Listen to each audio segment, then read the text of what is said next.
Having efficiently decimated all armies in his path, ruling conquered territory justly and efficiently, and treating conquered subjects with magnanimous mercy, Theodoric may have marked the peak of Gothic and Germanic dominance of the region. Dominance which would face an unexpected surprise attack, enabled in large part, it would seem, by that very lack of cunning and guile so often mentioned in their descriptions. A trait that acts as a great strength in homogeneous environments, creating high-trust atmospheres in which justice and the nobler instincts can flourish, can act as an equally great disadvantage in instances in which peoples and cultures mix indiscriminately and begin to act in their own tribal interests, often covertly. The Goths were to commit the civilization-destroying blunder of the trusting assumption that others were wired similarly to themselves, or held to the same standards and possessed a similar worldview. And in some cases, they made the mistake of attempting to artificially impose this worldview, believing they might change the inner nature of foreign peoples by example or through compulsion. It's an unfortunate historical reality that the unethical and amoral man is nowhere more powerful and efficient than within a virtuous and just society, while those around him restrain their vices and through strength and discipline keep their baser nature in subservient check. He has no such qualms, and thus his playbook is vastly larger, with virtually nothing being off limits, meaning even the most mediocre of men might succeed wildly within an overtly noble state. The fall of the Goths was to prove this point with stark clarity. In the final period of Theodoric's life, he began to suspect treachery and treason from several parties closest to him, and in the period afterward, in his last 3 years, many accounts speak of such a sudden and marked decline of physical and mental health that some suspected foul play, with several voicing openly that he'd been slowly poisoned. Far more mysterious foul play was to follow, including the mysterious death of Theodoric's daughter, Amalasuntha, at the age of 40, paired with an inflaming of tensions between Catholic and Arian factions, and thus a turning inward of energies within the empire, as infighting began in earnest. There's a line in the historian Procopius's explosive work, The Secret History, that struck me. Speaking of the deeply corrupt Justinian and his abomination of a wife, Theodora, and how they'd begun to consciously employ a tactic to more efficiently control their Eastern Roman Empire and surrounding regions and peoples, namely the divide and conquer method of creating two warring camps, in their case a blue and green faction. They each pretended to back a different faction, and made a public show about caring for their success, which caused the people to believe that both sides were always represented, and allowed Justinian and Theodora to play manipulative games similar to those in our modern two-party system. This is one of the many fascinating narratives from the work, which I hope to give more attention to in a later video. But I mention this here to illustrate a new phenomenon of deceptive politics and artifice that began to dominate in this age. At this stage in history, we began to see the first battles between entirely Gothic and entirely non-Gothic armies, conflicts that act as a lasting testament against the absurdity of the Roman supremacy mythos, at least as far as late Rome is concerned. A recurring theme one can't help but notice with regards to the Germanic people, from the age of the Scythians to the age of the Vikings, is that if you wanted to beat their armies, you had to use their own armies. In other words, to find some means of carefully playing them off against one another, or making use of rogue mercenaries. When united, they simply didn't lose, and this is hardly an overstatement or exaggeration. There are very few exceptions here throughout the historical record. To cite one of the countless examples of this, the historian Isidor of Seville tells us of a later ruler named Swinthilla, who, quote, launched an expedition against the Basques who had invaded the province of Tarraconensis. There the mountain peoples were struck with such terror at his coming that they immediately threw down their weapons and freed their hands for prayer, submitting their necks to him as suppliants and giving him hostages, as if aware of his rightful jurisdiction. They built the city of Oligaicus for the Goths with their own taxes and labor, promising to be obedient to Swinthilla's rule and dominion, and to carry out whatever they were ordered to do." End quote. But the foremost foe of the Goths, of course, were the now angry and embittered remnants of Rome. Justinian, mentioned a moment ago as a deeply suspect character, began to launch aggressive attempts to stamp out Gothic supremacy. He was met by a brick wall, a man named Totila, another truly exceptional figure, virtually unknown to history, perhaps in part because he's such a profound testament to the merit and noble nature of the Goths. Cowardice and blundering had caused an initial surprise attack to fail, so the Roman forces had to meet Totila's army in the open. As Bradley states, quote, "Although the Goths had only 5,000 men, while the Romans had 12,000, Totila was victorious. The imperial army was completely dispersed, with a great loss in both slain and in prisoners." Another battle in the valley of Musilla had a similar ending, and Totila led his army into the south, capturing one city after another, and making the farmers pay into his treasury both the rents due to their landlords and the taxes that were due to the emperor. In other respects, however, he treated the people with so much kindness that he won a great deal of goodwill from those who had suffered from the lawless behavior of the Roman armies. End quote.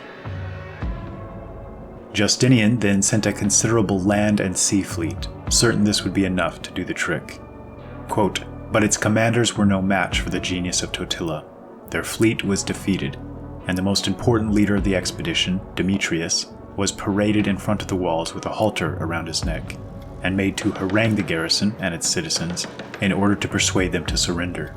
The Gothic king himself also made a speech to the besieged, promising that if they would yield, neither soldier nor citizen should be any the worse for their submission. The temptation was strong, for the defenders were hard-pressed by famine and disease, but the garrison was unwilling to seem false to their sovereign, and begged that 30 days' truce might be allowed them.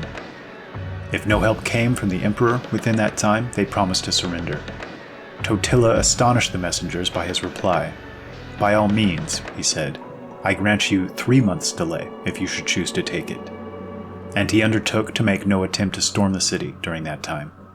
He knew that the defenders would find it hard to struggle with the famine for even 1 month longer. Totila's calm confidence made them feel that the hope of succor was vain indeed, and a few days afterwards, the gates were opened. As soon as Totila entered the city, he saw from the appearance of the inhabitants that they had suffered terribly from famine. He had had, like Procopius, the opportunity of observing the effects of hunger on the human frame, and he knew that if those who were enfeebled by long privation were at once freely supplied with food, they were likely to be killed by plenty. With a thoughtful kindness, which, as Procopius says, could neither have been expected from an enemy nor a barbarian, he ordered that every person in the city should receive a daily ration of food, at first very small, but gradually increased until the danger had ceased to exist. Then, and not before, he allowed the gates to be thrown open, and proclaimed that the inhabitants were free to go or to remain as they chose.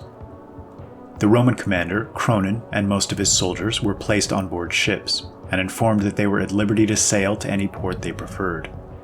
They were ashamed to go to Constantinople, and tried to make for Rome.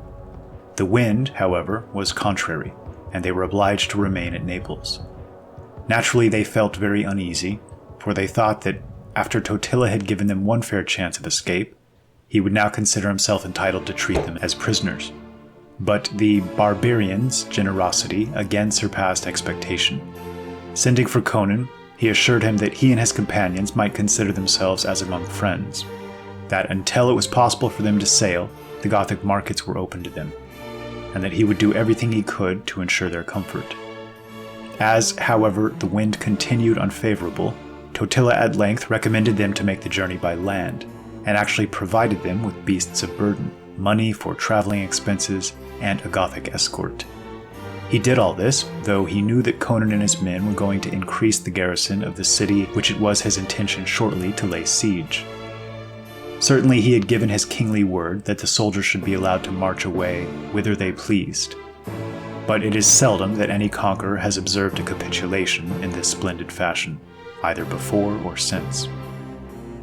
Even more rigorously than Belisarius himself, Totila repressed all acts of outrage on the part of the army. No matter who was the offender, the penalty was death. One officer of high rank, and very popular among his comrades, had committed a crime of this kind and had been placed under arrest. The chiefs of the army employed Totila to spare the man's life, The king listened courteously and calmly to what they had to say, and then, in grave and earnest tones, he expressed his conviction that only so long as the Goths kept themselves pure from injustice could they expect the divine blessing to rest on their cause.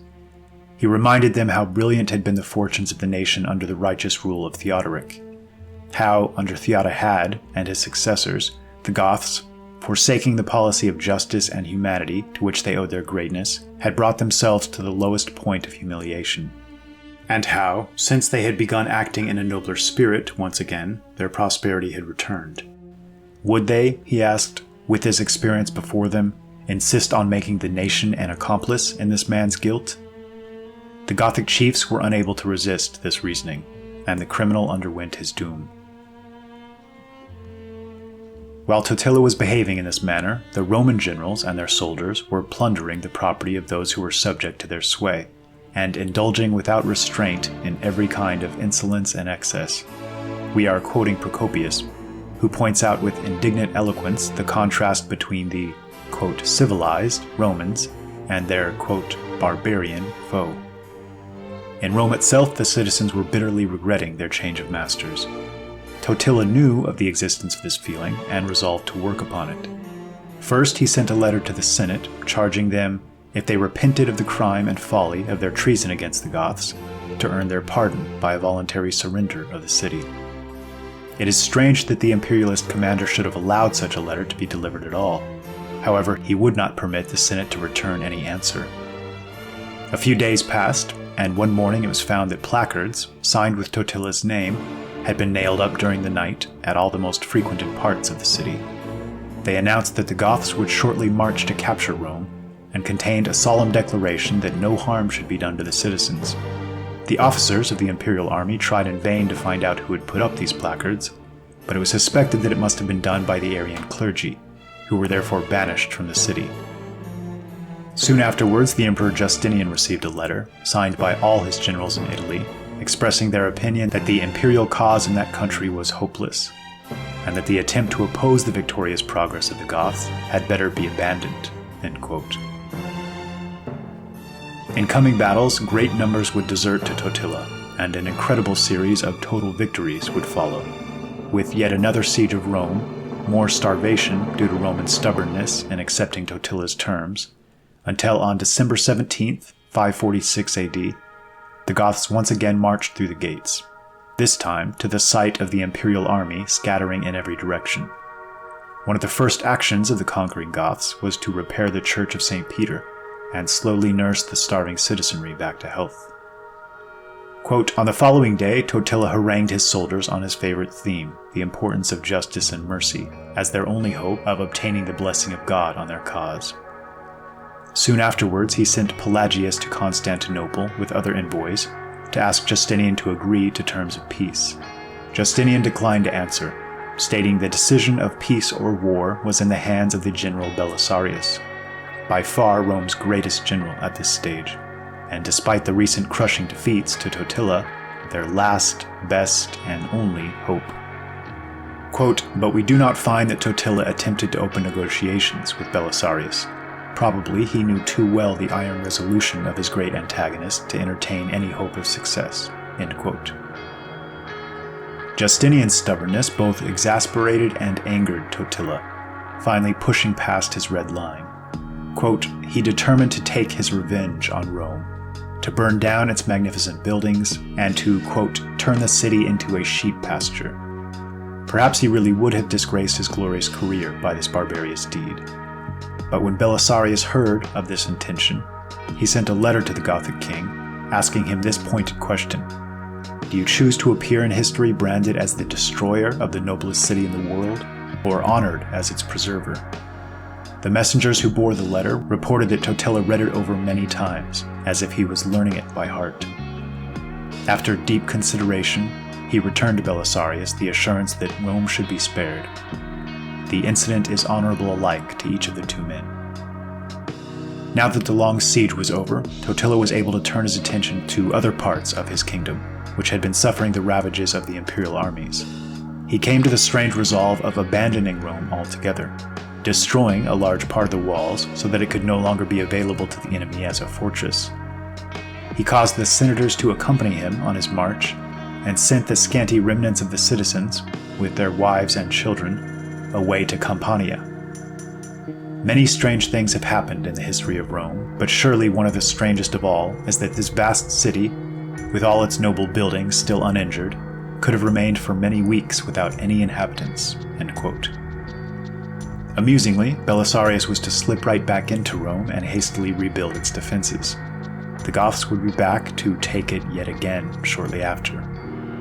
As they did so, quote, "There was, however, one brave officer amongst the besieged, Paul of Cilicia, who with 400 men took refuge in the fortress tomb of Hadrian, and prepared it to hold against all attacks. But the Goths were wiser than to attempt an assault. They closely surrounded the fortress and remained quiet, waiting for hunger to do its work. At length, the brave 400 found that they could hold out no longer, and resolved to sally forth in one desperate charge against the foe. Feeling that they were about to rush upon certain destruction, they embraced each other and, quote, kissed each other with the kiss of those doomed to death. And then they issued from the gate of the castle, expecting to perish, but determined to sell their lives as dearly as they could. Before, however, they reached the Gothic lines, they were met by a flag of truce, bringing the unlooked-for offer from the Gothic king that he would either send them unhurt to Constantinople, on condition of laying down their arms and giving promise never more to fight against the Goths, or, if they chose, he would accept them as soldiers in his own army, on an equal footing with his own countrymen. Brave men as they were, life was sweet, and they hailed with joy the sudden deliverance. At first they asked to be sent to Constantinople, but when they thought of the cold reception they would meet with there, and the dangers of the journey to unarmed men, they came to the conclusion that Totila was a better master to serve than Justinian, and so they agreed to be enrolled in the Gothic ranks. There were also 400 other soldiers who, instead of escaping from the city, had taken refuge in the churches, and these too joined themselves to Totila's army. End quote. Even still, due to the shrewd planning of Justinian, the massive wealth of the Eastern Roman Empire now devoted to the singular cause of Gothic destruction, the tide would now begin to turn. Having learned his lesson about testing his own armies against Gothic military prowess, Justinian now set out to lavishly bribe every stray Goth, and especially herald, that he found willing.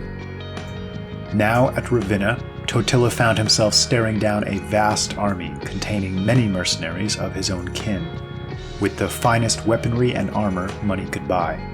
It's said that the Goths were terribly downcast at this sight, and all of Totila's eloquence was needed to keep them from despair. "Fellow soldiers," he said, "this is our last struggle. If we win this battle, Justinian's power is crushed and our freedom is secure. Show yourselves men this day, for tomorrow it will be too late. Spare neither your horses nor your arms, for whether victors or vanquished, you will never need them more. Remember that there is no safety for you but in victory. To flee is to seek destruction. Let not the multitude of the enemy dismay you. We are a nation fighting for our freedom, for our country, for all that makes life precious. They are a hireling band of Huns and Heruls, and people of all races and tongues, divided by ancient hatreds and bound together for no other common interest but their pay." End quote. It's said that, quote, Totila rode in front of the Gothic lines, clothed in golden armor and purple robes, and displayed his skill in horsemanship, galloping round in circles, throwing up his spear and catching it as he rode, and other such feats. End quote. Though I suspect that even he knew that this was likely the end of the line, and merely sought to end the chapter with his characteristic courage and leadership. Being vastly outnumbered by the best men and equipment Rome could muster, their luck had finally run out. After the brutal fight was over, the king of the Goths was making his escape from the battlefield, accompanied by 2 or 3 of his faithful friends, when Aspad, the chief of the Gepids, rushed at him with his lance, not knowing in the darkness who he was. One of the Goths indignantly exclaimed, "Dog, would you kill your own master?" Aspad knew then whom he was attacking, and thrust at Totila with all his strength, but himself fell wounded immediately after. The Goths carried their master as far as Capri, a village 7 miles away, where he shortly afterwards breathed his last. After the disaster of Tedino, the remnant of the Gothic army retired into northern Italy, and there Tea was chosen king of the Goths. Having been betrayed and now finding themselves starving, sending away their horses, they suddenly rushed on foot upon the astonished Romans. The battle that ensued was terrible. Not one of Homer's heroes, says Procopius, ever performed greater miracles of valor than did Tea on that day. After fighting for many hours in front of his army, he called to the armor-bearer to change his shield, which was heavy with the weight of 12 broken spears. Left for a moment unprotected, he was pierced in the breast by a spear. So fell the last Gothic king of Italy. The Romans cut off his head and displayed it on a pole to encourage their own soldiers and to dismay their enemies. But even the loss of their king was ineffectual to abate the desperate fury of the Goths. They fought on until the fall of night, and at daybreak they renewed the struggle, which continued till darkness again compelled them to pause. On the third morning, worn out with fatigue and hunger, they felt that it was impossible for them to fight any longer. Their leaders sent ambassadors to Narses to treat for peace. But even then, they would not humble themselves to become the subjects of Justinian. All they would promise was that they would never again bear arms against the empire, and this only on condition of being allowed an unmolested passage out of Italy, and of receiving money for expenses for their journey. The Roman generals held a council to discuss this proposal.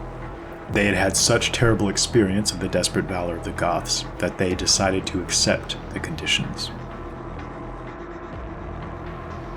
Consider for a moment just how incredible this situation was. A greatly outnumbered, defeated, kingless, and war-weary people, short on supplies and with inferior equipment, still refusing to bend the knee to the Eastern Emperor, and in fact making demands that were subsequently agreed to. This was the power of Gothic prestige and reputation. The Roman generals knew full well that the Goths would fight to the last man if need be, and the resulting slaughter would be terrible. Regardless, with the help of the brilliant generalship of Belisarius, Justinian had won the day. The Ostrogoths were defeated. Thus we now move west to the Visigoths and Spain. Censored marks one of the last Gothic leaders worthy of the name, and one of the last to hold to the Gothic law that their leader be descended from pure Gothic blood. He was reputed to be a scholar, a brilliant general, magnanimous and just, and one who labored actively for the betterment of his people. Quote, Censored, who was chosen king in 612, was a man about whom we would be glad to know more. He was a successful general, and his victories compelled the Greeks to surrender nearly all of their possessions in Spain. Like the Gothic heroes of older days, Theodoric and Totila, he was distinguished for humanity towards the conquered. Many of the Greek prisoners had been sold into slavery by their Gothic captors, and the king purchased their freedom at his own cost. He was also a scholar, and a generous patron of such learning as existed in the Spain of his day. Unhappily, it has to be added that he was the first Gothic king who ever persecuted the Jews. End quote. There's a stray line in Isidor's historical account that hints Censored may have met a similar fate to so many other Gothic leaders and nobles during this time period. Quote, some claim that he died a natural death, others that he died as a result of an overdose of some medication. End quote. Men who formerly lived to very ripe old ages now began dying in the prime of their lives. And not just kings and leaders, but several of their sons and daughters of the royal line as well. It was in this era that the marketplace gained in prominence and importance, and with it, the practice of usury. Banned by all Christian peoples as the greatest of evils, but practiced with enthusiasm by others. This, inevitably, helped kickstart the amassing of great fortunes in short order. With regards to the Jewish population in their midst, Gothic leaders from Theodoric forward had attempted several seemingly desperate means and methods of integrating them, from mandatory conversions for those who wished to remain in Gothic lands, to passing laws against various, quote, heresies meant to encourage their exit. Unwilling to part with their prosperous conditions, these only had the effect of pushing Jewish religion and culture underground, And although many were to technically convert to Gothic Christianity, to retain their homes and positions and wealth, the naive Gothic aristocracy failed to comprehend that a people might be willing to do this in a purely utilitarian and surface-level manner, maintaining a public front for appearances, but as Bradley put it, continuing in the secrecy of their homes to practice Jewish ritual and to teach their children to curse the Goths. It was as if they couldn't fathom that a people might be lying in this highest and most important of all issues, and this was to be a cultural difference that would cost them dearly. Amidst all of the scheming and court intrigue, something mysterious occurs, something not fully understood or explained to this very day. In October of 680, the Gothic king Wamba, likely the very last king of pure Gothic descent, and a man so unwilling to take the crown that he had to be forced at sword point by his dukes, was found unconscious in the palace. Strangely, steps were taken to immediately dress him in monk's robes, which thereby legally disqualified him from holding the kingship any longer, based on a recently written obscure rule. Perhaps to the dismay of those around him, Wamba recovered, and in fact, many believe he'd been poisoned. But any protests on his part would have been in vain. A disreputable scoundrel, the first of many, was lifted up in his place by a Julian of Toledo, whom many believe to be the new king's handler of sorts. A man by the name of Ervig, this new leader was Gothic only on his mother's side by adoption, a flagrant disregard of ancient Gothic law. And thus, as Ervig immediately set about reversing all of the thoughtful improvements instituted by Wamba, everything now began to unravel in earnest. Beset on all sides by Roman Catholic, Jewish, and Saracen interests beginning to jockey for land, power, and wealth, the Goths' battles would now largely be fought on unfamiliar and uncomfortable terrain, namely the halls and recesses of palaces and courts and city streets, via that more modern sort of manipulation and political maneuvering that's become so popular in our own day. The tension with the Jews, especially, began to spiral out of control. The historian Henry Bradley states, quote, "In the year 694, the government was thrown into the wildest panic by the discovery of another plot, in which nearly all of the Jews of the kingdom were supposed to have been concerned." End quote. A plot seemingly aimed at overthrowing Gothic leadership by any means necessary. At the council in Toledo of that year, it's recorded that, quote, "The Jews had opposed Christian rulers in various parts of the world, killing some and setting up Jewish rulers who acted against Christians." End quote. Exposing the plot was hardly a victory, as little changed afterwards. Several Jews fled to North Africa, but most remained, and the mutual animosity had only grown, if anything. Ervig was succeeded by his son Egica, another violation of Gothic traditions, and even more disreputable than his father, and finally Egica was followed by his son, Witiza, who was to epitomize the corruption and degeneracy of his age, and act as possibly the most destructive single figure in Gothic history. Immediately upon taking power, he had nearly all of his enemies killed, blinded, or imprisoned, and, quote, "At last feeling safe, the king gave reins to his licentious passions, and soon, by his tyranny and sensuality, acquired the appellation of Witiza the Wicked." Hailed by many historians as a great friend to the Jews, it seems the peers of his day would have agreed, but wouldn't have voiced this in a complimentary way. Several accounts go so far as to speak of Witiza as essentially serving the Jewish powers in his realm, in the manner of a submissive vassal, such as the Chronicle of Lucas of Tuy. But I've had to rely on excerpts and surviving second-hand accounts of this work, as I've been unable to find any surviving English translation, something I find strange considering it was widely quoted throughout the 18 and 1900s. Witiza encouraged the clergy to marry, breaking ancient tradition, and he himself kept numerous wives and mistresses, and it's even reported that he encouraged his people to do the same. He lived a dissolute life, and the stories range from his aggressively depleting the treasury to going so far as to destroy several fortifications across the land for spurious reasons. He seems to have nearly inverted the power structure, freeing from prison and forgiving the debts of those who were formerly considered the worst, and heaping brutal punishments on many formerly without blemish to their name. Manuel Perez Villamil, member of the Royal Academy of History, tells us in volume 54 of The Catholic World, quote, "In these times, so fraught with peril, Witiza ascended the throne. Not content, as a chronicle expresses it, with provoking the ire of God by his vices, he placed himself in the hands of the Jews, who in a very short time reached a preponderance in Spain greater than ever before. It will suffice to say that the new monarch ordered the canons and laws directed against the Jews during preceding reigns to be repealed, and raised to high positions many descendants of that prescribed race. The Jews, having in short time acquired a really dangerous preponderance, improved to their advantage every opportunity favorable to their purpose which came in their way, and doubtless laying new plans for revenge, prepared themselves secretly to retaliate for the wrongs undergone by them under the Visigothic rule. Chroniclers as truthful and reliable as the great prince Don Alfonso III, John of Baclara, the monk of Silos, and others besides, relate that Witiza leveled to the ground all of the strongholds of the realm, with the exception of 3 only, and ordered all of the weapons of warfare to be burned. Were these measures taken in compliance with malevolent suggestions from his own new counselors?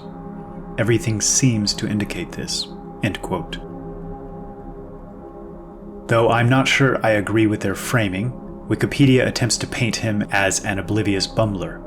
Quote, "Using secret orders, he demolished castles that he feared could be used by future internal enemies, oblivious to the possibility that he was weakening the kingdom's defenses against foreign invaders. And at court, inspired by the custom of Muslim rulers, he, quote, indulged in a plurality of wives and concubines, encouraging his subjects to do the same." End quote. We still know very little about this man, his origins and his family and his reign. What we do know is that these were the years the Saracen invasions began in earnest, aided greatly, according to nearly every historical account, by the Jewish population in Visigothic Spain, who essentially opened the gates for them, in some cases literally, and provided both strategic intelligence and support. What follows is a series of suspiciously well-timed attacks against Visigothic Spain, and as each town fell, the Muslim invaders would transfer the city to the local Jewish element, which allowed the army to march onward with their entire force to repeat the process, as opposed to garrisoning their own troops. Volume 54 of The Catholic World goes on to state, quote, "That the Jews took part in these events may have been inferred from our narrative so far, but we will add that during the short time the rebellion lasted, Gothic Gaul was overrun by Jews who, casting aside their dissimulation, declared themselves openly in favor of the rebels, going to the length of joining them in taking up arms, which shows that they founded hopes on the success of the conspiracy." End quote. In fact, even the Arab chroniclers attest that strong fortresses and important cities, in which the Jewish race was prominent by numbers and wealth, and which undoubtedly would have cost Tarik's forces a great expenditure of blood to get possession of, were surrendered to him by the Jews, to whom they were afterwards given in charge to guard, and who fraternized with the African invaders. But the clearest evidence of perfidy and conspiracy appears in the capture of Toledo, which Wamba had fortified with towers, and which from its strong position was impregnable. Let us look up the records of the renowned chronicler Queen Berenguela, Bishop Don Lucas of Tuy. He relates that in the year 715, the Visigothic capital, Toledo, having been invested by the Arab commander Tariq bin Zayad, the Christian inhabitants of the city went out on Palm Sunday to the near-at-hand Basilica of Saint Leocadia to celebrate therein the Passion of our Lord.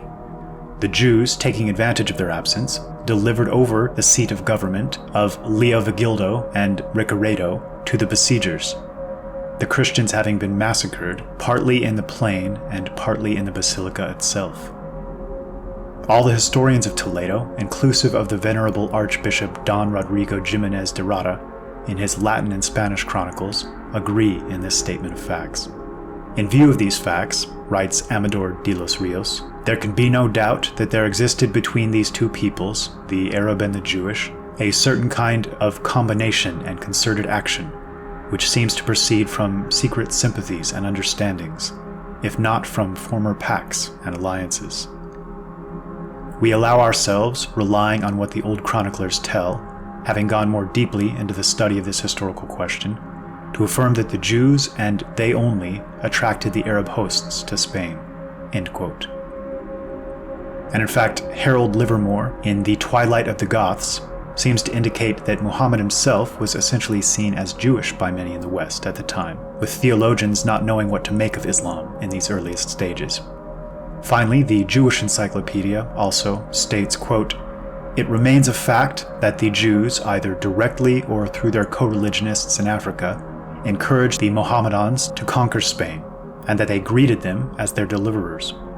After the Battle of Jerez, in which African Jews fought bravely under Kala al-Yahidi, and in which the last Gothic king, Rodrigo, and his nobles were slain, the conquerors Musa and Tariq were everywhere victorious. The conquered cities Cordova, Malaga, Granada, Seville, and Toledo were placed in the charge of the Jewish inhabitants, who had been armed by the Arabs." End quote. Although modern historians are currently working overtime to portray this period as a rebirth, and the so-called Andalusian Empire as a bastion of tolerance and learning and enlightenment, those who lived through the period, especially the transition, seem to tell a polar opposite story. A great example of this being the compelling work by Dario Fernandez Morora called The Myth of Andalusian Paradise. The stories of this carnage and atrocity are almost unbelievable, and the majority of such tales have certainly been lost forever. Dario Fernandez tells us, quote, "Shortly after the Islamic forces landed, the flesh of some of the Christians killed in battle was boiled in large cauldrons under the sight of terrified Christian prisoners, who became convinced that the Muslims were cannibals. And then, quote, in a furious assault, the remaining Christian defenders retreated to a church to continue fighting.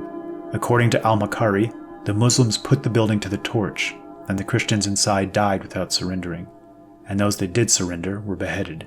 End quote. For Roman, Greek, and Goth, the holy places were sites of refuge, respected even in times of brutal war. Such actions would have been jarring. Having recently burned the Library of Alexandria in 642, and even made an attempt to destroy the pyramids, the Muslim armies that rampaged through Europe seemed especially eager to destroy churches, loot all valuable treasures, and kidnap massive numbers of females for sexual slavery, renaming towns and monuments and roads as they went.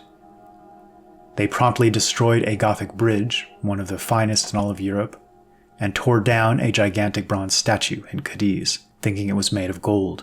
And it was in this same period that the famed Colossus was procured by a Jewish Syrian trader and promptly melted down for scrap metal. The historical work, the Chronicle of 754, speaks powerfully of the fall of Spain. Quote, "Who can relate such perils?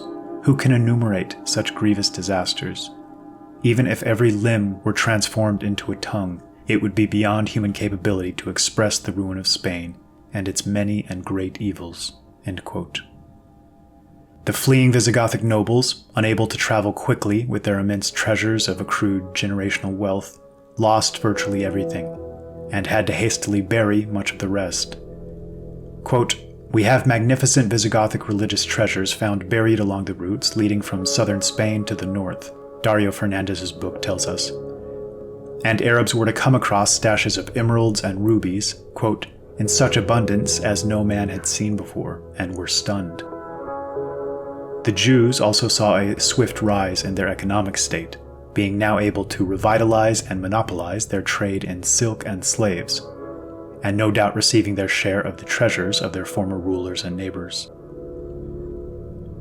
The sons of Witiza, who are otherwise unknown, are made out by the Chronicle of Alfonso III to be traitors who helped deliver Hispania to the Moors, a fact which seems to remove any lingering historical doubt as to whether Witiza himself was an honest actor.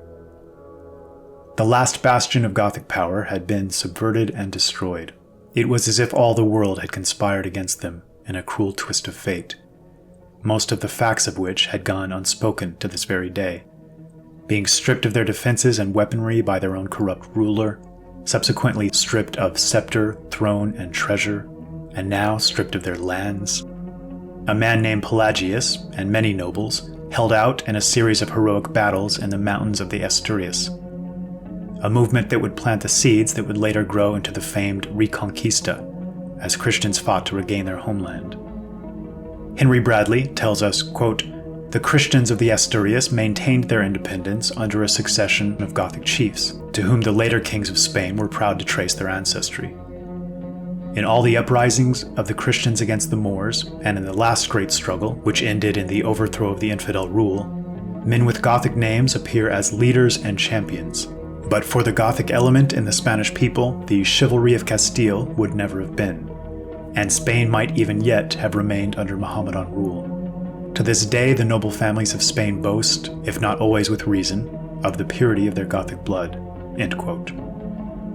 In fact, the surnames Gomez, Fernandez, Gonzalez, Rodriguez, and several others all harken back directly to the Gothic root.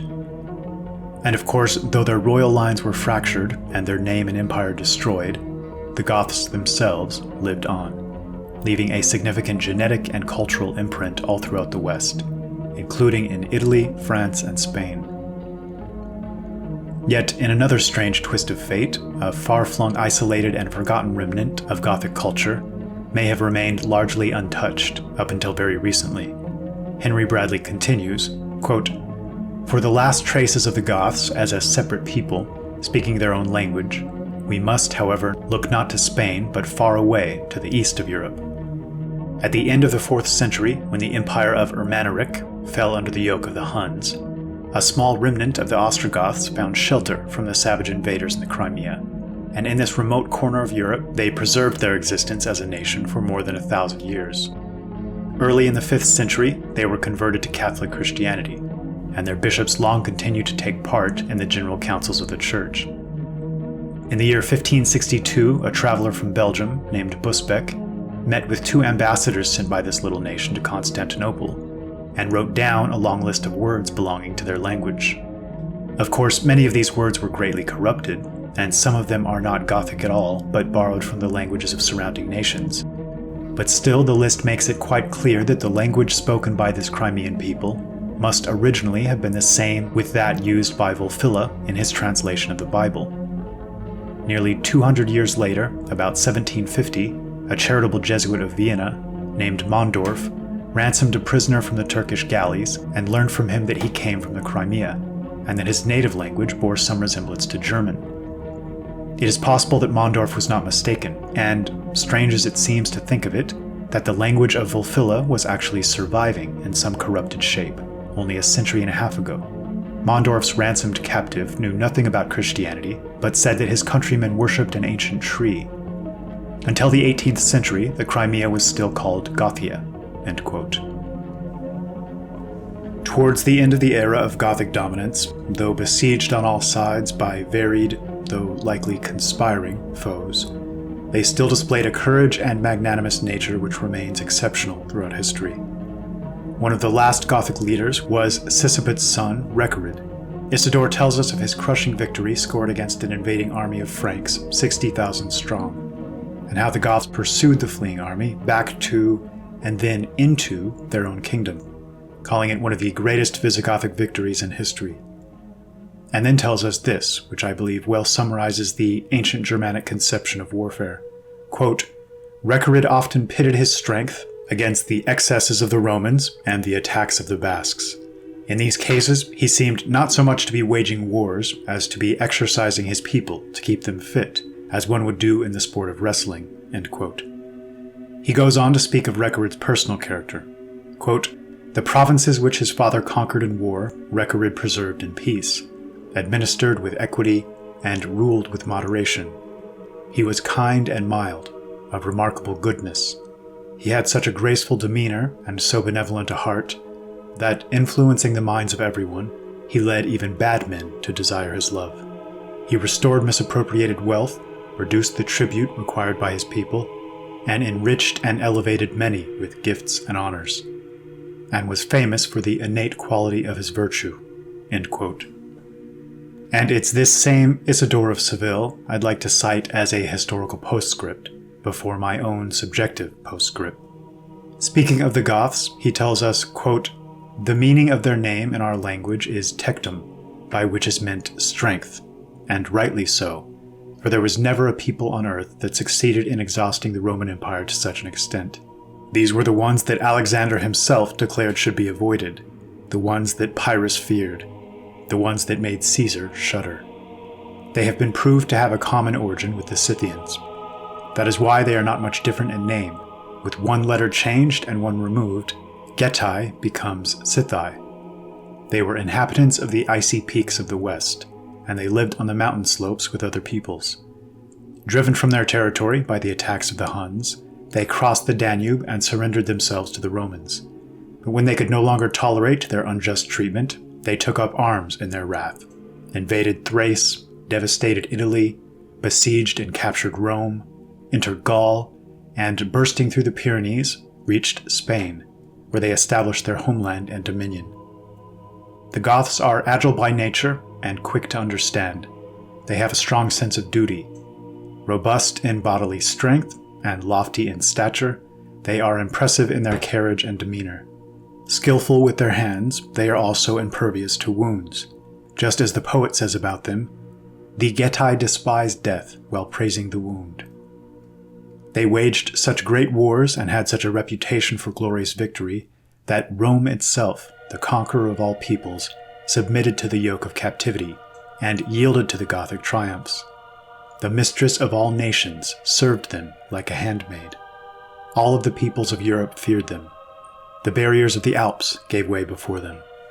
The Vandals, widely known for their own barbarity, were not so much terrified by the presence of the Goths as put to flight by their renown. The Alans were extinguished by the strength of the Goths. The Suevi, too, forced into inaccessible corners of Spain, have now experienced the threat of extermination at the hands of the Goths. The kingdom which they had held in idle lethargy, they now have lost at a shameful cost. It seems quite amazing how they managed to retain up to the present day that which they have now given up without any show of resistance. But who could express the great strength of the Getic people? Since the right to rule is rarely granted to peoples who choose to rely on entreaties and gifts, the Goths opted to secure their liberty in battle rather than through negotiations. For whenever the need to fight presents itself, the Goths always prefer to go to battle than to resort to treaties. In the arts of war, they are quite spectacular, fighting on horseback not only with spears but with javelins. Though they enter the battle on horseback as well as on foot, they trust more in the swift running of their horses. As the poet says, where the Getan goes, he goes with his horse. They love to exercise themselves with weapons and compete in battle. They hold contests in sport every day. Until recently, they lacked experience in only one aspect of fighting. They had no desire to wage naval battles. But ever since King Sisebut took up the royal scepter, they have made such great and successful progress that they now go forth with their forces on sea as well as land. Subjected, the Roman soldier now serves the Goths, whom he sees as being served by many peoples and by Spain itself." End quote. And this Gothic prestige was to continue long after their fall. There's an anecdote regarding the Roman Catholic Ecclesiastical Conference in Basel in 1434, where representatives from several nations, including Sweden and Spain, argued for more influence due to their ancestral connections to the Gothic race. The Swedish representative, Nicholas Ragvaldi, argued that Sweden was the original homeland of the Goths, while the Spanish representative countered that the Spanish Goths more perfectly demonstrated the adventurous Gothic spirit of courage by migrating away from their homeland. To give a brief summary of what many historical accounts seem to suggest, it seems that the Romans, Franks, and Goths all sprung from the same root. Though the Goths may have well been the royal Scythians, residing north of the Black Sea, an element that remained aloof in most of the more minor military squabbles, and taking up arms only when the natural order was seriously threatened, the Chronicle of Fredegar and the Liber Historiae Francorum, and the several works both of these documents cite, suggest that both the Romans and Franks were descended from the same group of survivors from Troy. The Chronicle describes Priam as a Frankish king whose people migrated to Macedonia after the fall of Troy. In Macedonia, the Franks then divided. The European Franks reached Francia under King Franccio, just as Romulus went to Rome. Fredegar stated that Theudemir, named King of the Franks by Gregory, was descended from Priam, Frigga, and Franccio.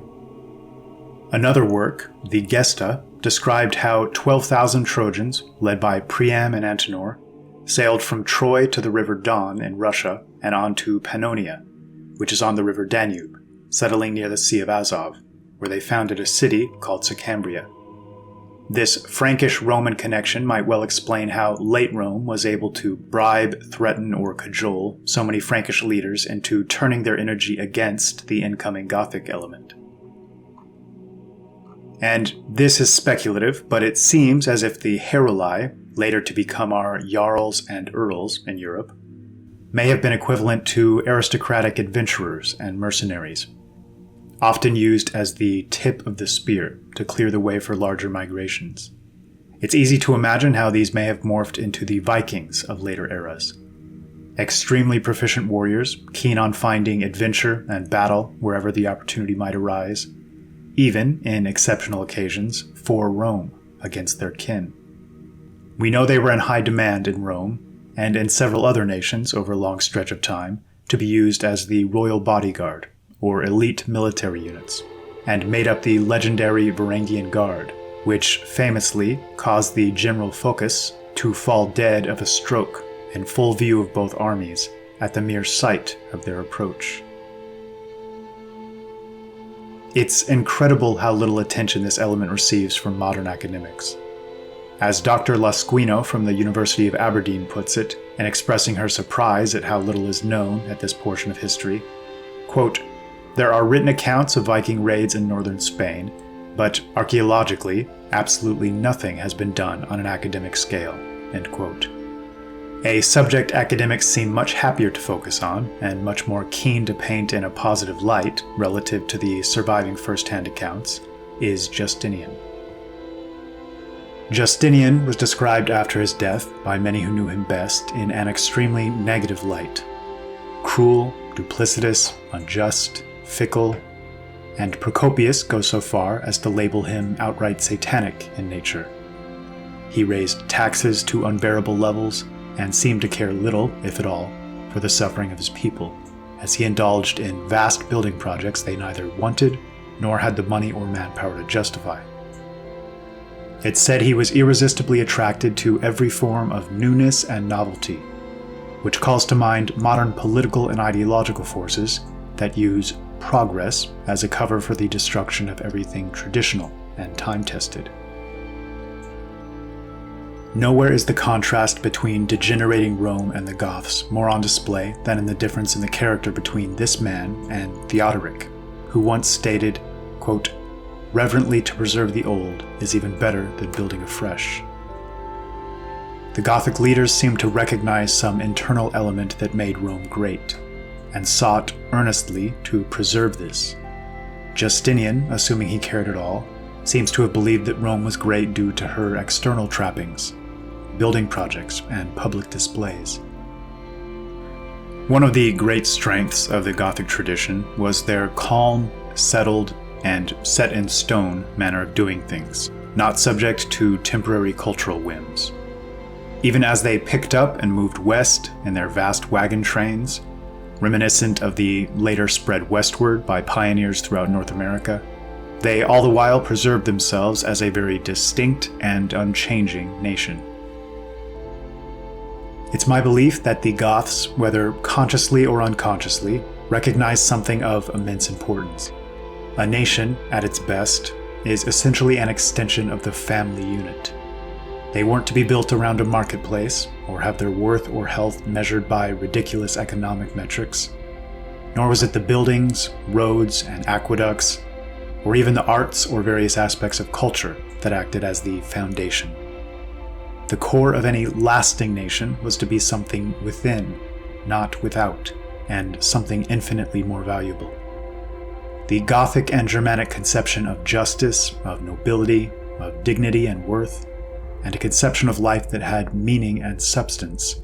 This was the flame with the power of lighting countless future fires. With this as the bedrock, Healthy societies might be created at any time, as they moved and migrated and conquered, naturally and easily, as if second nature. It's this combination of energy and will, coupled with the orderliness of magnanimous justice and nobility of spirit, that cultivates and prepares the fertile ground from which greatness can spring. It also gave them unshakable confidence, on and off the battlefield, caused opposing armies to defect to their ranks, and produced a sterling reputation across friends and foes alike. When a nation is thought of as an extended family, and each member seeks to give his best to all others, and in return receive their best, this is a perfect example of harnessed and channeled energy, a building energy, as opposed to the wildly wasteful dissipation of energies we experience today, as we feel so atomized and disconnected, and as we watch our physical and mental and spiritual energy being directed towards individuals or corporate entities or ideas with which we feel no connection or resonance. This isn't just a dissipation of energy, it's a lessening of energies, both felt and expressed, across the board. But there's more. Because the body and mind adapt to all that one thinks and does throughout the day, imagine the heightened senses and health of an ancient Goth or Scythian or Spartan or Viking. It's often been said, what worries you masters you, or what you fear masters you. These men made a sport out of so much our modern age has decided to fear, banished the morbid nature of death with a Valhalla-esque religious ethos, came to know and master their land and environment, ate the best and freshest foods, worked out and sported all day. The psychological effects, the most important of all. Fearless, strong, up to facing any obstacle and knowing this to be the case, and welcoming any challenge, actively seeking out tests of strength. The noble culture they sought to create had no place for bitterness, envy, or smallness. Immersed in nature and God's creation, and using this as their template and guide. I believe all of this caused their mind, body, and soul to be wired differently from modern man's, from their first moments onward. More than once, they picked up everything and moved, as an entire nation, into the unknown, and met with every challenge along the way. There was no horizon they feared. They knew how to hunt, fish, grow food, raise and breed cattle and horses, set up temporary or permanent housing virtually anywhere at any time, or even live in their wagons for stretches when the situation demanded it. It's difficult to imagine a scenario they wouldn't have felt equal to. And yet, a genuine modesty pervades their words and their history of actions. If alive today and offered an urban existence and every creature comfort known to man, in exchange for being severed from a life amongst kin and familiar culture, divorced from the multitude of skill sets and broad knowledge base on how to live comfortably in virtually any location or situation in the natural world, knowing they'd be made softer and weaker and more dependent by the day, and atop it all, having to perform work duties for which they'd likely feel no passion or deep gratification. Does anyone expect they would take this trade? I remind everyone once again that the Gothic forces were masters of an intact Rome on several occasions, complete with all of its bread and circuses and conveniences, and consciously chose to maintain their way of life, time and time again, seemingly without a second thought. And when finally settling for a period in and around Rome, maintained their own system of justice, their own culture and traditions, passed laws preventing intermarriage, and eagerly sought out the sporting exercise of justified war or adventure. It seems that from their perspective, Rome, towards its end, having been stripped of its natural energy and everything that had once made her great, was more of a stagnant swamp than that conception modern historians increasingly push of an all-powerful multicultural marketplace from which everything civilized sprung. The Germanic element, epitomized by the Goths, weren't ignorant and disheveled barbaric savages, bent on rape and plunder and destruction, but rather the polar opposite. They seemed to seek a restoration of the old order. And based on every first-hand account, Theodoric really did manage to usher in something of a paradise on earth, before corruption and intrigue and chaos managed to claw its way back and win the day. I can't help but think these Goths knew the cost of allowing themselves to become ensnared and dependent on the slew of artificial constructs we've come to know as the state, that slowly but surely comes to dominate mankind the moment he ceases to be vigilant. When you forget how to fight, broadly speaking, you come to forget what courage is and why it's important. When you forget how to feed, clothe, and house your family, you forget what personal responsibility and self-sufficiency means. And when you rely on all things to be granted to you from outside sources, you finally forget what it means to be a man. Our age has been divested of this health, and I've come to believe this is largely by design. A capable and self-sufficient man who's worked to master his fears is truly sovereign, truly free. Make demands of him, and they'll likely fall on deaf ears. You can't offer him much, nor can you take much. His opposite type, however, is thrown into chaos at the slightest hiccup in his dependent and domesticated existence.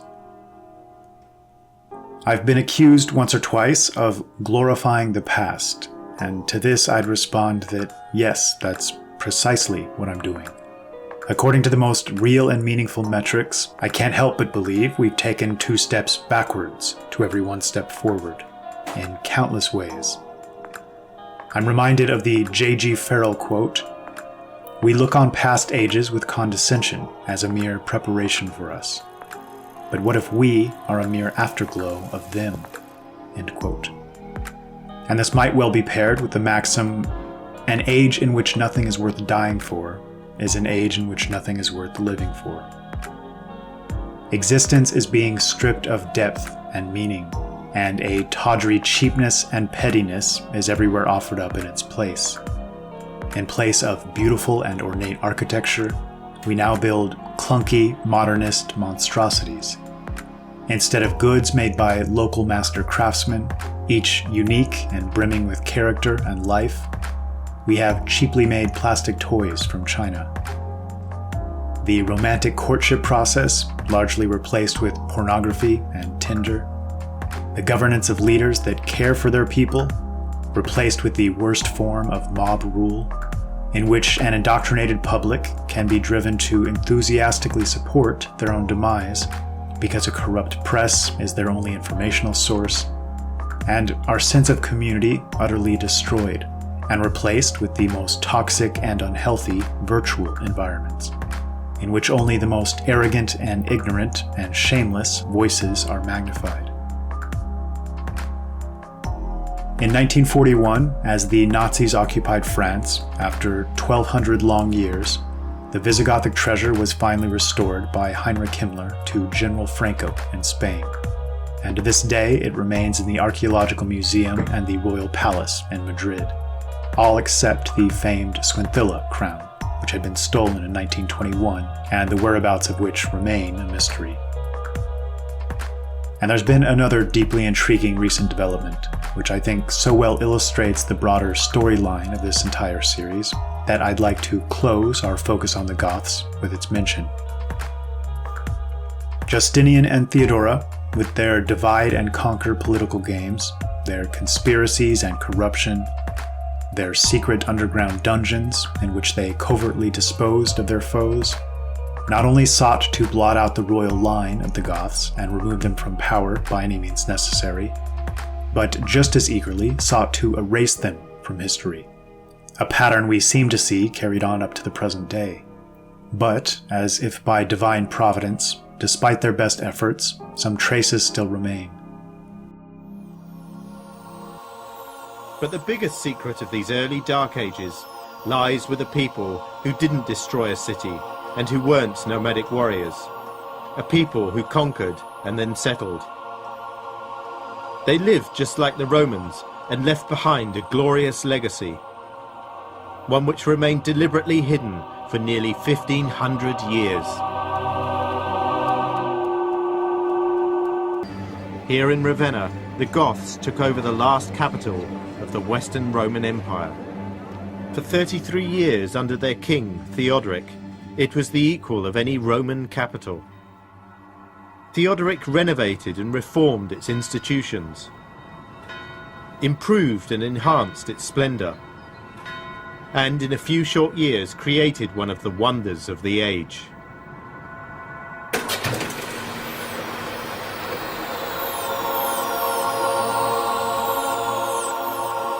This would have been like walking through heaven's gates.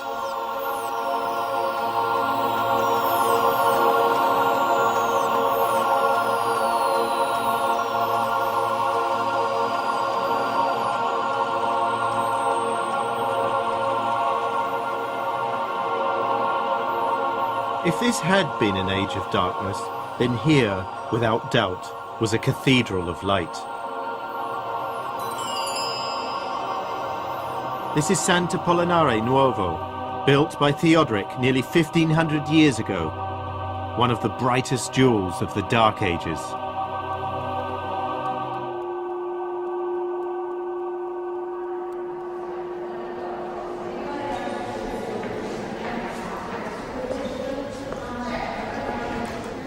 I'd like you to look at the mosaics from this position. You can see that the background is shining, is reflecting the light from the windows because it was made of glass cubes and gold cubes, and the robes of the saints are dull, are opaque, because they were made using marble cubes, so as to give the impression of wool, of textiles. These works were commissioned by Theodoric, the Gothic king. Yet most visitors today think they are Roman or Byzantine mosaics. Why should that be? Is it because we have all been conditioned to assume that work of this quality must be Roman? Perhaps there are other reasons. As I looked more closely, I began to wonder, why are there so many mosaic curtains in a scene of such splendor? And what do these hands, unattached to any bodies, signify?